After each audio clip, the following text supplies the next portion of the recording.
one big question we have is that will our skills now will still be relevant tomorrow?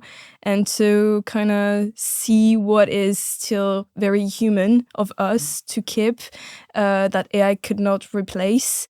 Welcome to We All Make Mistakes, the podcast that tries to learn from what everyone is afraid of, mistakes. My name is Ben Voyer. I'm a professor of entrepreneurship on the London campus at ESCP Business School. And my mission in this podcast really is to show another side to success. And today we're really fortunate to have two generations of our flagship program, the Master in Management, starting with Cyrille Coiffet. So Cyrille, you studied with us in the 1990s, and you were a graduate of ESCP at the time of what younger generation will remember as the dot-com era, yes, with a lot of excitement around the first generation of internet companies. And you've been through the boom, I guess, and the bust, and you'll be able to tell us what it means. You're currently VP and General Manager of Arts and Antiques at Catawiki. A few words about Catawiki for those that are not familiar with the company. Catawiki is the largest auction platform in the world for special objects. So think of us as a huge Vinted for beautiful objects, except that we curate each of them. So we're a kind of hybrid between Sotheby's and Vinted, I would say. And it's a great European company. It's one of the very few super great tech companies in Europe. And so very proud to be part of that adventure. Cool. Excellent. And that's yet another tech disruptions that you'll be able to tell us all about. You're also a really kind alumni. You spend your time in the classroom, giving public speeches, mentoring students, and so on. And I'm now turning to Eva. Eva, welcome again. And you're currently a Master in Management student in your first year. And you are here today as well as the co-founder of ESCP Business School's AI Society. Can you tell us a bit more about the society?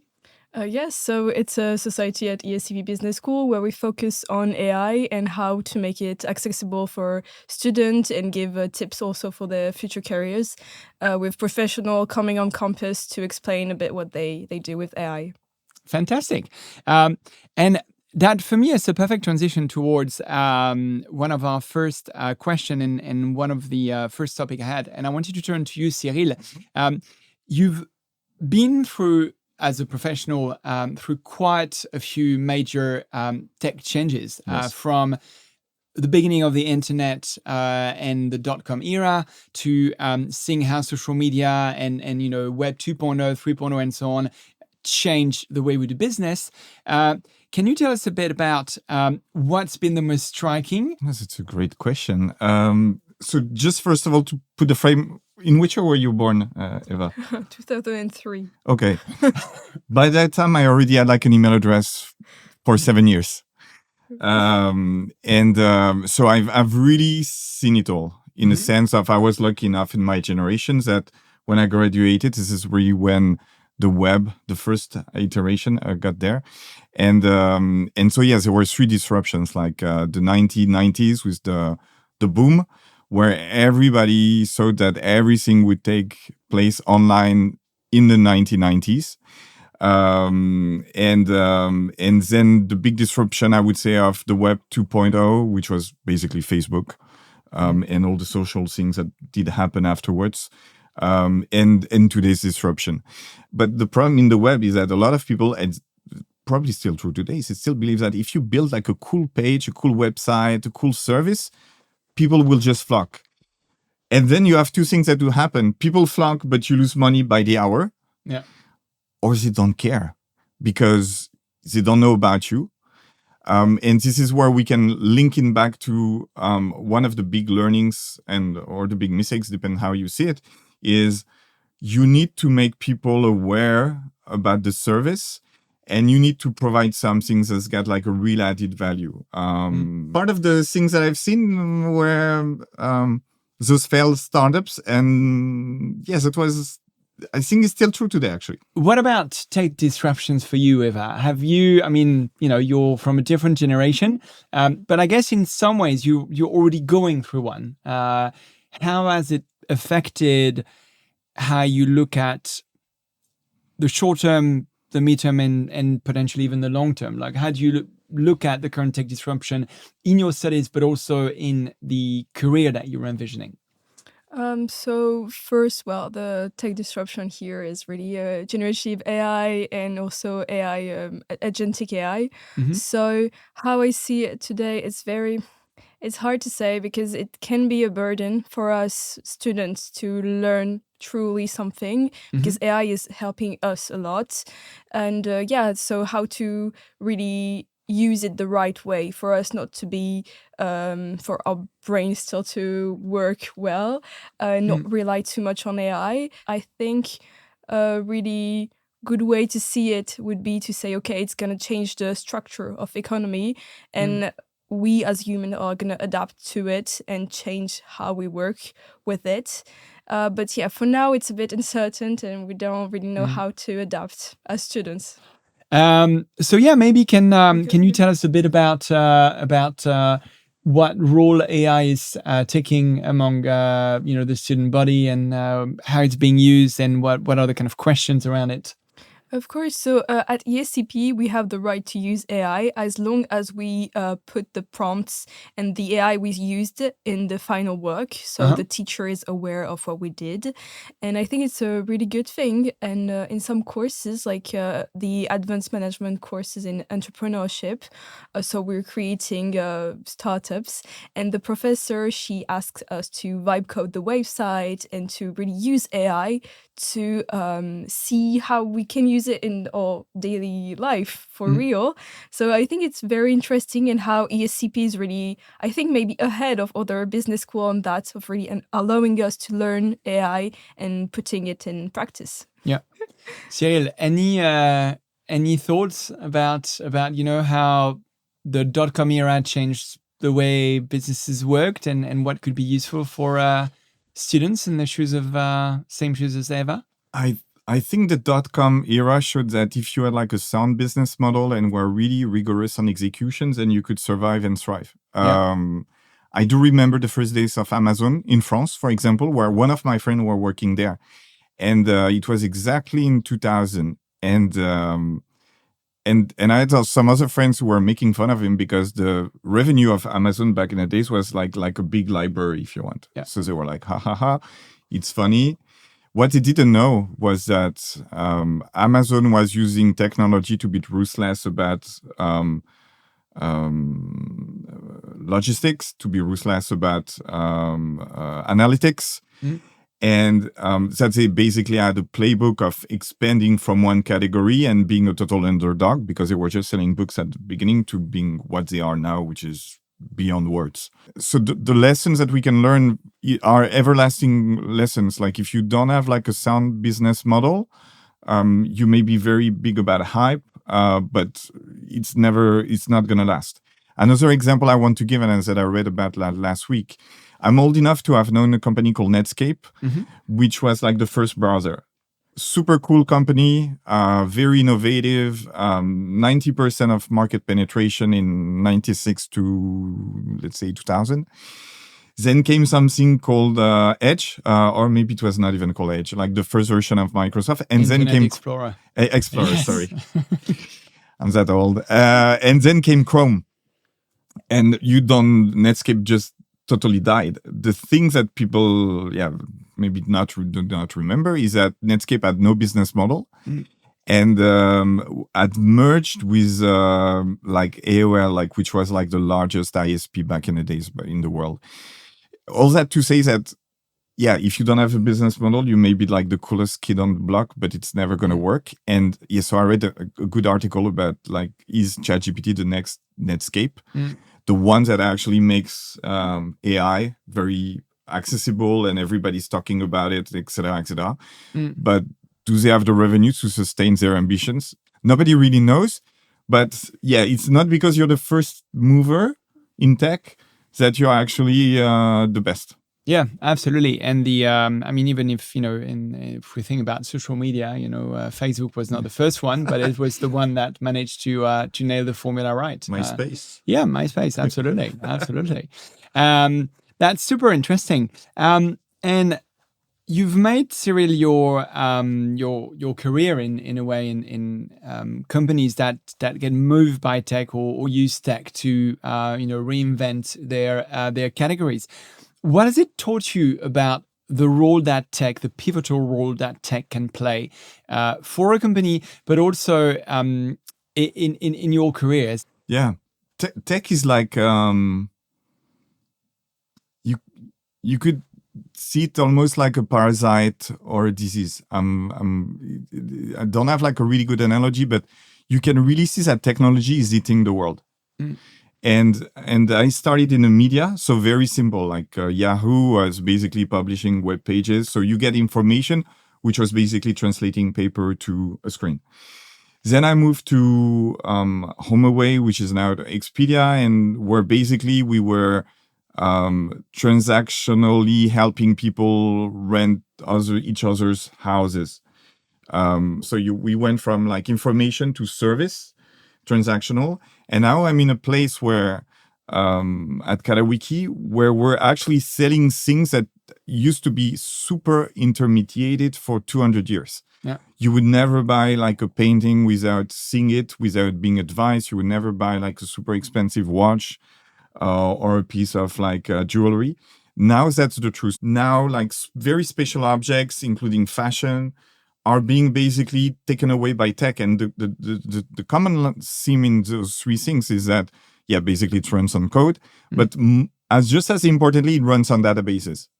And it's because all those companies were able to really deep dive into the databases tools that they had at the time, that they were able to create like competitive advantage because they knew more about their customers than anybody else. Well, that's super interesting.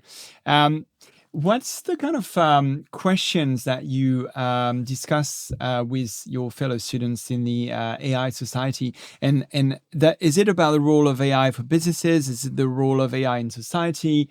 I'm curious about the kind of questions that are on the minds of students. Yeah, of course, how to use AI in business, because, well, we are at business school, so we want to know how to use it in our future work. But also, one big question we have is that will our skills now will still be relevant tomorrow?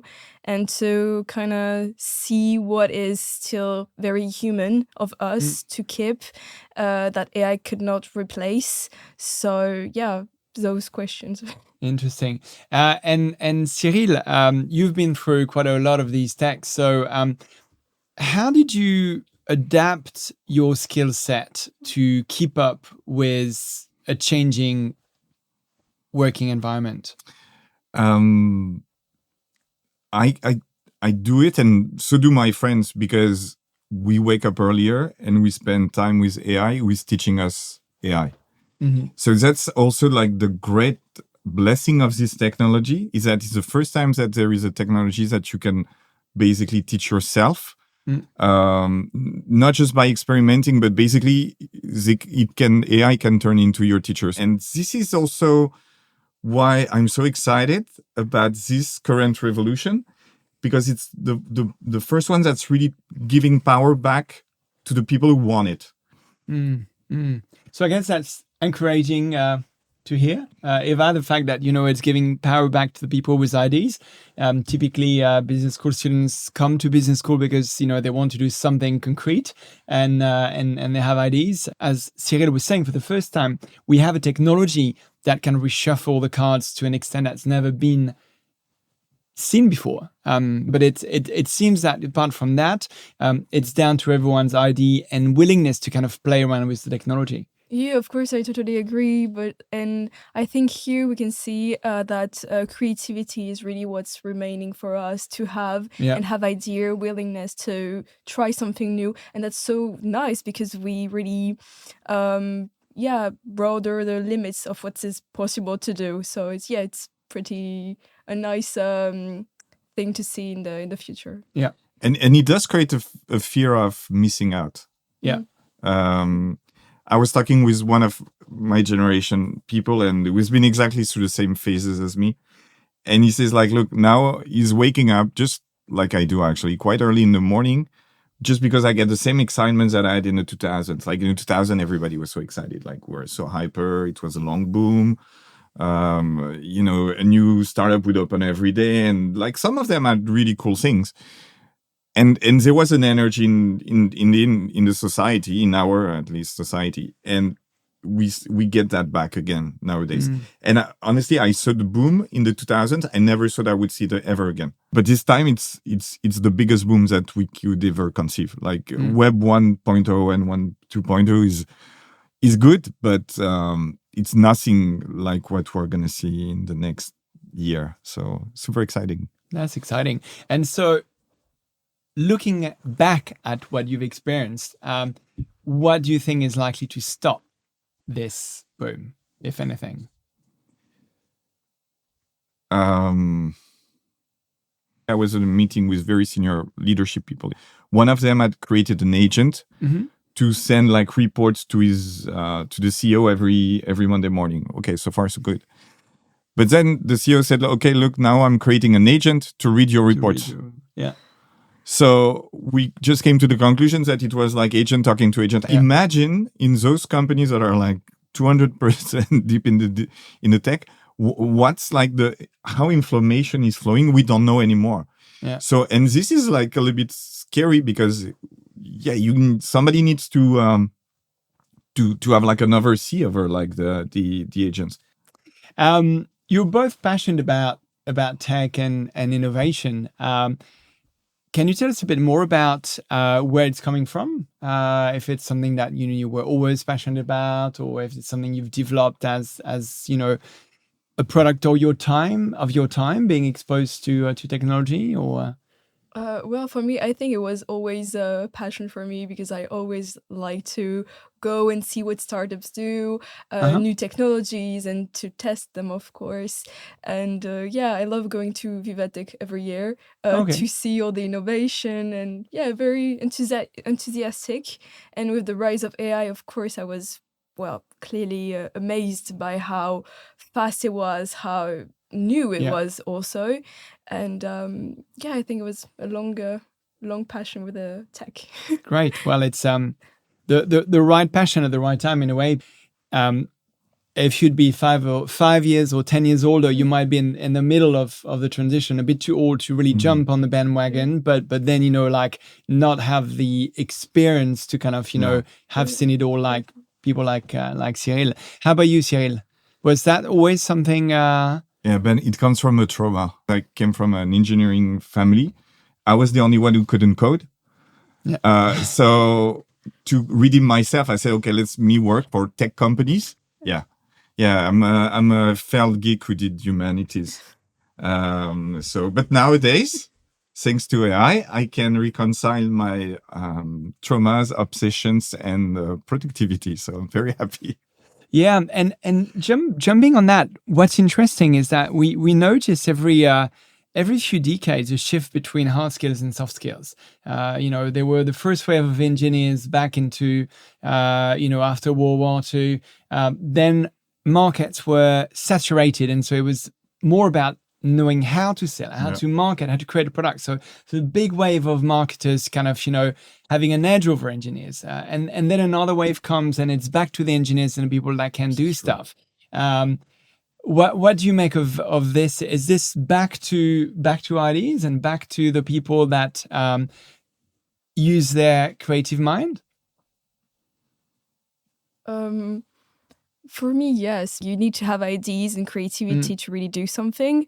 But for the hard skills, maybe it's going to come back. What I think interesting also for the profile of the next generation like you is that understanding what the technology can do, but really always starting with the business needs is what's like the future is about. And having the passion also, because this is a revolution and you need to be passionate in such an environment.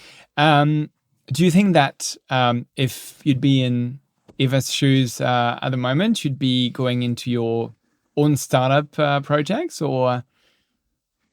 No. No? No. Okay, so what would you do? If I were you? Yes. That's a great question. I would read a lot of books.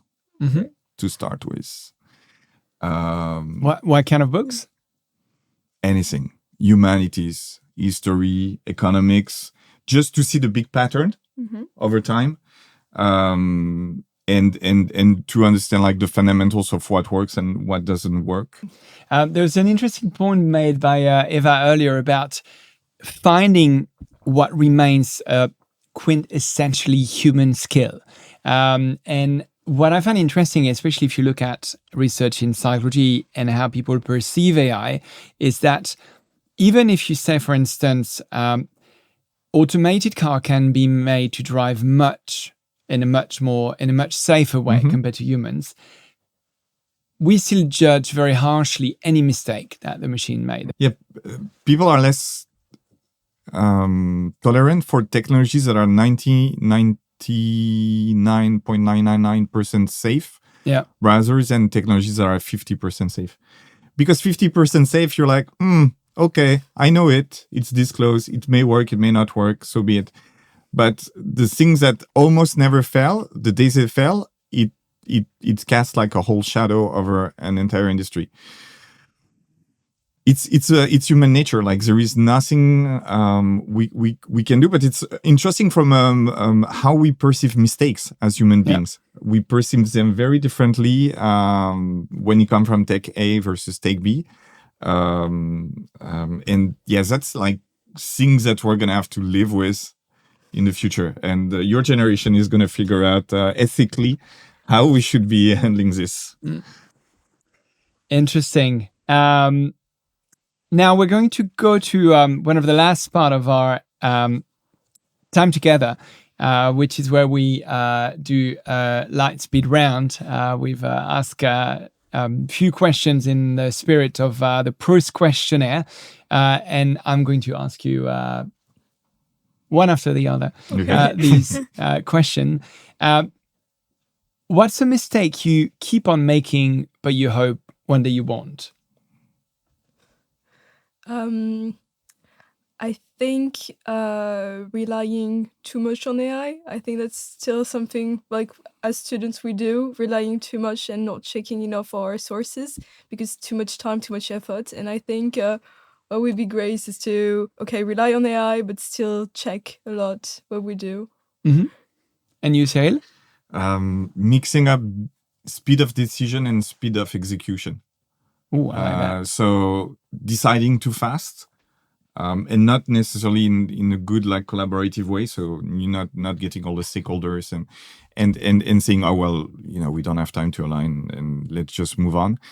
That's a mistake I keep doing. When actually what matters is how fast you execute, not how fast you decide. Interesting. If you could go back in time and give yourself a piece of advice at the moment you made a mistake, what would it be? That it's not that much of a big deal. Like we learn from mistakes, so it's okay. On the moment, it's a bit harsh and you don't really know how to handle it. But for the future, it's a good lesson and you learn from it a lot. Absolutely. I'm going to steal from you, Eva. Fail faster.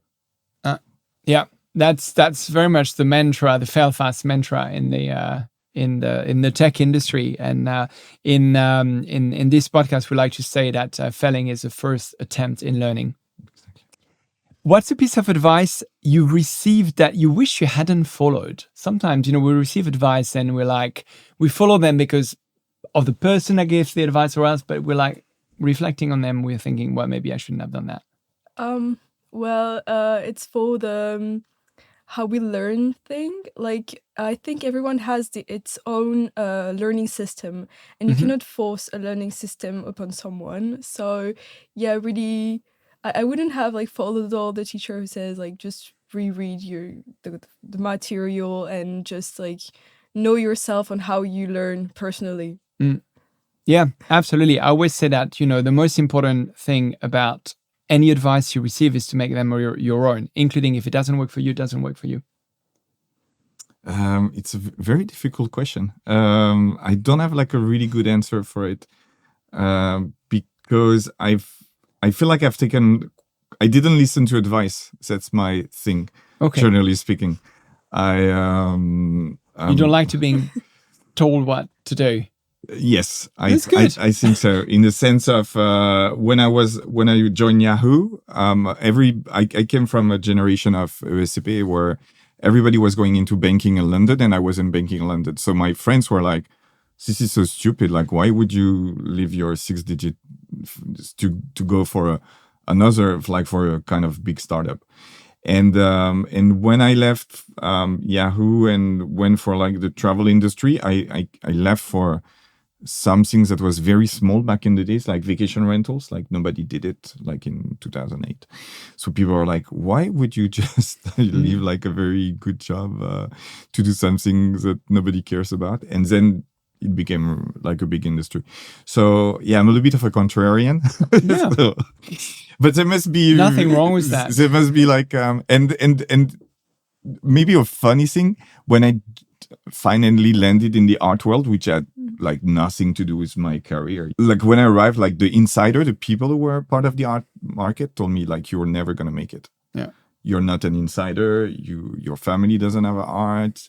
You didn't go to whatever education, etc., etc. And au contraire, that gave me the energy to actually dig my hole into that industry. But that's a very strong piece of advice in a way. It's just, follow what you want to do, not necessarily what everyone else is telling you to do. Yeah, and spot industries that are ripe for disruption as well. Every time Yahoo, I'm more sure that the publishing industry was ripe for disruption.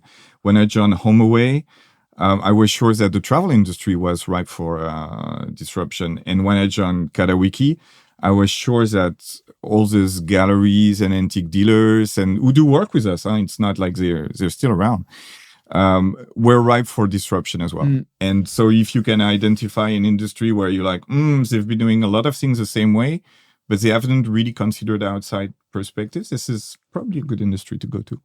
Okay. Definitely a piece of advice I will keep. Yeah, no, absolutely. What mistakes are you the most forgiving about others? It's like trying, and even if they fail after, it would be totally okay because they tried. And the second they intend something, even if it's not good for the rest, it's okay because they really put a willingness into something. Okay, that's fair enough.